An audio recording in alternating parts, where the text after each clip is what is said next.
out for opportunities where you can be kind, and ultimately what you are doing is demonstrating and showing the love of Jesus Christ, Yeshua HaMashiach. Hello, beautiful people, and welcome to Gems and Pearls with Love. To all who are new here, welcome. My name is Caitlin Clarice. On this channel, I talk about biblical womanhood. So basically, I chat about being godly wives, mothers, homemaking, biblical femininity, and the like. So if those topics interest you, you can go ahead and subscribe. To those who are returning, welcome back. I'm so happy to have you all here. Currently, I am doing a Titus 2 series where basically I'm going into Titus chapter 2 verses 3 to 5, where it lists 8 different things that the older women are to teach the younger women, and I'm just chatting about those 8 different things. This is part 7, I believe it's part 7, and today we're going to be talking about to be good. What does it mean to be good? Let's take a look at what it says in the word studies. It says things like inherently good, good as to the believer, describes what originates from God and is empowered by Him in their life. There are other words such as generous, good things, goodness, kindness. You know, I was thinking when we're talking about to be sober, that had a lot to do with like our mind, and then loving our husband and loving our children, that is a lot to do with our heart and our attitude. Then we were talking about being discreet. So a whole lot of that had a lot to do with our mouths and our words and what we are saying. And now I feel like this to be good has a lot to do with actions, our hands. Like, what are we actually doing physically in our life? Like, what are we choosing to do? Honestly, I feel that being good is pretty self-explanatory. Like, I don't think there's really that much to really go deep into. If you just think about being kind, so in terms of like, what are we using our time to do, right? And obviously being good is the opposite of evil, right? So everything that is evil and sinful it's the opposite. That's what we're aiming for. That's what we are always trying to do by the grace and the strength of our Heavenly Father. When I was studying this verse and this word, one of the things that came to my mind was the Proverbs 31 woman. In Proverbs chapter 31 verse 12, it says, she does him good and not evil all the days of her life. And it was talking about her husband. So yeah, that came to my mind, like, you know, to know that she was doing what was good. She was doing what was beneficial for even her husband, and I'm sure her children as well. But not only that, in verse 20 it says no, it doesn't say that. It says she extends her hand to the poor. Yes, she reaches out her hands to the needy. So based on what I read, when it comes to the Proverbs 31 woman, she was always like, she was thinking about those who are in need. She was thinking, what can she do with her resources, with her hands? What is she able to do to help those in need? She was always trying to think of something good to do. In verse 31, it says, give her of the fruit of her hands and let her own works praise her in the gates. It's really just about, what are you doing to help others? If you know that your neighbor is sick, how about you go and maybe make some soup and offer that neighbor? If you know someone's in need and someone's struggling, like if there's a single mom that you know, or maybe it's in your church or whatever the case is, and she needs some help, and you know, you maybe brought groceries and you have more than enough, how about maybe dropping off a few snacks for her children? Volunteer at maybe a shelter, maybe do some story time at, you know, a nursing home. The world that we live in gives us so much opportunity to do good for others, to help others out. And sometimes it is the little small things. It's letting somebody that was behind you go first, because you see them with their small children and they're struggling.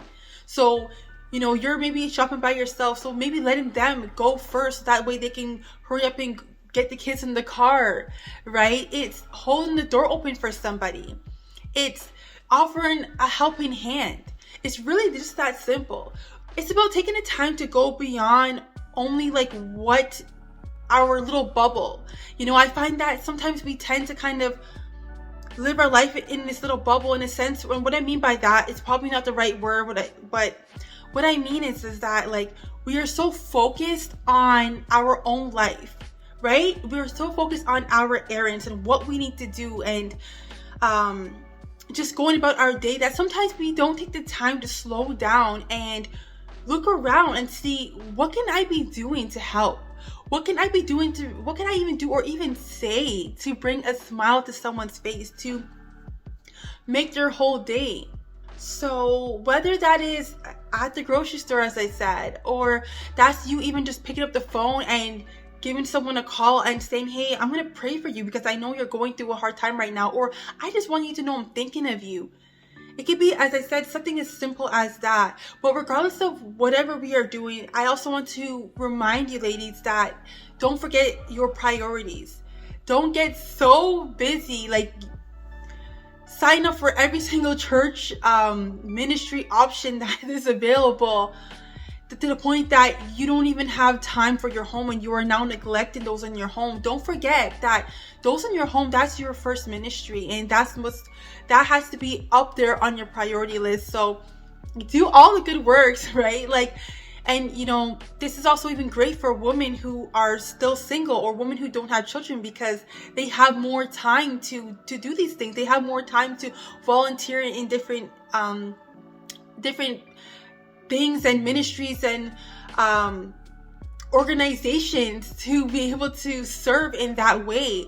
But when you are married and you have, especially if you're married with children, now you have that responsibility. You have your home life that you have to take care of and prioritize. So just don't forget that although it's so awesome to be participating in all these different things and help those in need, don't forget to make sure that that is a priority. Just don't let your plate become so full that you end up becoming overwhelmed and stressed out, and your home ends up lacking because of that. So it's more like when you are doing these other things, it is more of an overflow of time.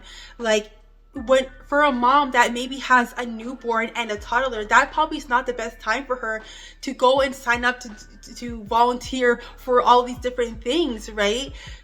That honestly, having a newborn and young children, that takes up so much time and effort. However, as the children grow up and they're more mature and they are more self-sufficient, then she may realize, I have more time on my hands. I can now sign up for this, or I can now devote more time to that, right? Always looking out for those type of things. And even if you are the mom of even if you are a mom of young children and you have a lot on your plate, again, you're still going to go out in society and go to the store and do this and that. So it's still good to look out for opportunities where you can be kind, and ultimately what you are doing is demonstrating and showing the love of Jesus Christ, Yeshua HaMashiach. So that's really amazing. At the end of the day, that's what we're doing, is we're showing him by our works. I feel like we live in such a selfish society. It's all about me, like me first, me this, me that, and that's not the way that it's supposed to be.